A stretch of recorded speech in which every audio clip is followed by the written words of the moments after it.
তার বন্ধুরা, আমি মনিকা, দেশি রান্নাঘরে স্বাগত। আজকে বানাবো নিরামিষভাবে পটলের দোলমা। চলো কিভাবে বানাই দেখে নিই। এখানে পটল আমি এভাবে করে কেটে নিয়েছি আর ভেতরের বিচাগুলো বের করে নিয়েছি। এই বিচাগুলোকে এবারে আমি পেস্ট বানিয়ে নেব একটা। এর মধ্যে দিয়ে দিয়েছি দুটো কাঁচা লঙ্কা দিয়ে পেস্ট বানিয়ে নিয়েছি। এবার কড়াইতে সরষের তেল দিয়েছি। এর মধ্যে দিয়ে দেব কালো জিরে ফোড়ন। পেস্ট করে রাখা বিচা ওটা আমি কড়াইয়ের মধ্যে দিয়ে কিছুক্ষণ ভেজে নেব। এর মধ্যে দিয়ে দিয়েছি আদা বাটা। সব কিছু একসাথে আমি ওইটা ভেজে নেব।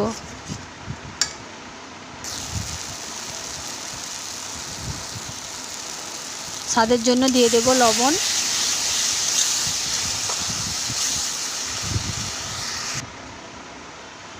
এখানে আমি পনির নিয়েছি, পনিরটাকে গ্রেট করে নেব। গ্রেট করা পনির ওর মধ্যে দিয়ে দেব।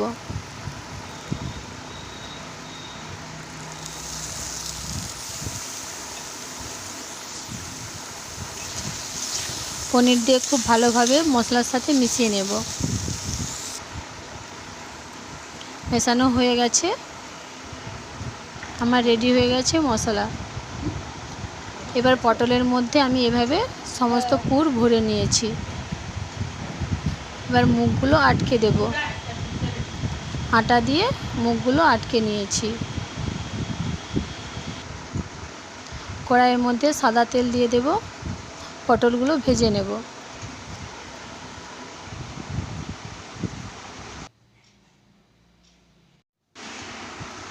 পটলগুলো একে একে ভেজে নেব। হালকা আঁচে ভেজে নিতে হবে।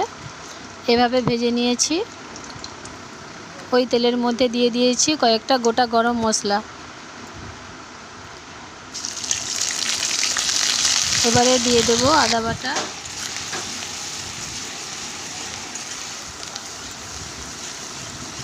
আদাটা ভাজা হয়ে গেলে এর মধ্যে দিয়ে দেব টমেটো পেস্ট। টমেটো পেস্ট দিয়ে আরও কিছুক্ষণ ভেজে নেব।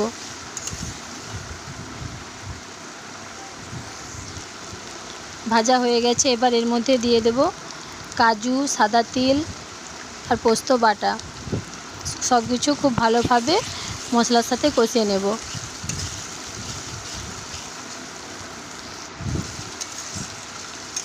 খুব হালকা আঁচে কষাতে হবে। খুব ভালোভাবে কষানো হয়ে গেছে। এর মধ্যে দিয়ে দিয়েছি লঙ্কার গুঁড়ো আর দিয়ে দেবো সামান্য একটু হলুদের গুঁড়ো। দিয়ে খুব ভালোভাবে একসাথে মিশিয়ে নেব। মশলা থেকে তেল ছেড়ে গেছে। এবার এর মধ্যে দিয়ে দেব সামান্য লবণ স্বাদের জন্য আর দিয়ে দেব জল। আর মিষ্টির জন্য দিয়েছি একটু চিনি।